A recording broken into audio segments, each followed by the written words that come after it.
In the quiet outskirts of Black Hollow, a small town swallowed by woods and fog, Mr. and Mrs. Ravel had planned a rare night out. They had a dinner invitation with old friends, something they hadn't done in months, so they arranged for a babysitter to watch their two young boys.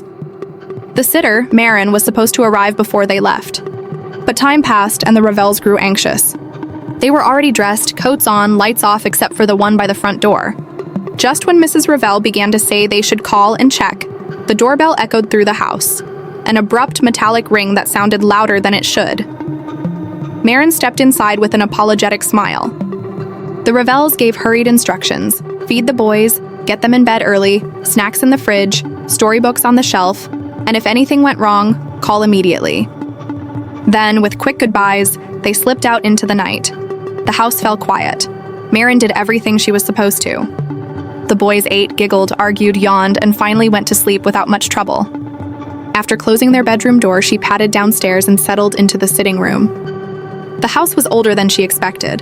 Floorboards groaned, and the walls seemed too thin, as if they were listening. She turned on the TV for comfort, but the moment she sat down, something prickled at the back of her neck. A presence. That strange, heavy feeling of not being alone. Marin slowly turned her head. Something stood on the far side of the room. A doll. A clown doll. Tall enough that it could almost be mistaken for a small person if the lights were dimmer. Its painted grin stretched unnaturally wide, its eyes glossy and dark.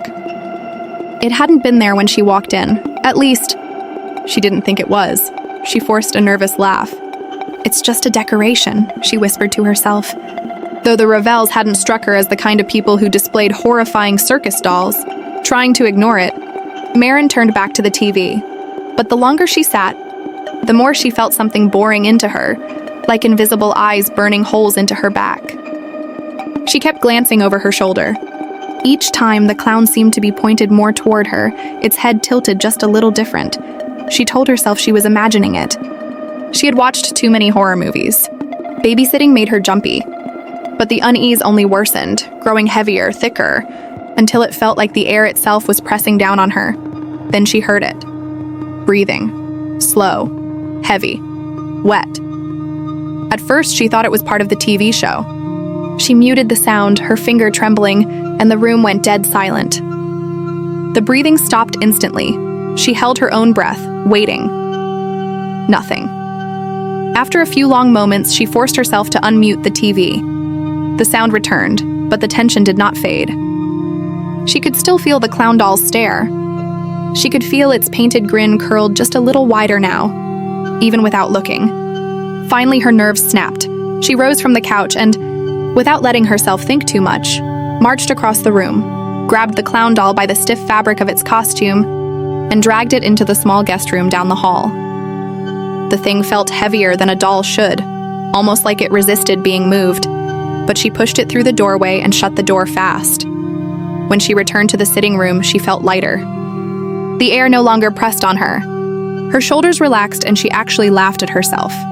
"I'm such an idiot," she muttered, curling back onto the couch. For a while, everything was normal. Peaceful. Then her phone rang.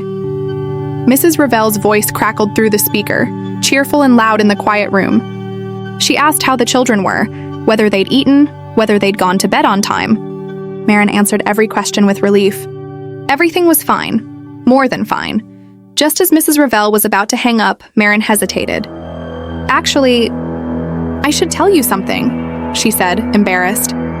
"It's kind of silly, but there was this clown doll in the sitting room. It creeped me out, so I moved it into the guest room. I just didn't want you to think I was being rude or something." There was silence on the other end of the line. Not static. Silence. Sharp and cold. When Mrs. Ravel finally spoke, her voice had changed. It was low, tight, trembling. "Marin?" "What clown doll?" Marin blinked, confused. "The one that was in the sitting room." "The big one. Painted face, striped costume?" "I put it in the guest. We don't own a clown. Doll." Every hair on Marin's body stood straight up, her eyes shifted toward the hallway. The guest room door was now open, wide open, and something was standing in the doorway. Its silhouette was tall, still, patient. Marin didn't move. She didn't breathe. The figure slowly leaned its head to the side, its shadow stretching like melted tar across the floor. The house seemed to inhale around her, the air growing colder, denser, as though something had stepped out from a place where it did not belong. Mrs. Ravel's voice kept calling her name through the phone, growing distant, distorted, as if underwater.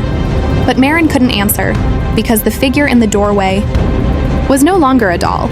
It was something wearing the shape of one, and it was smiling.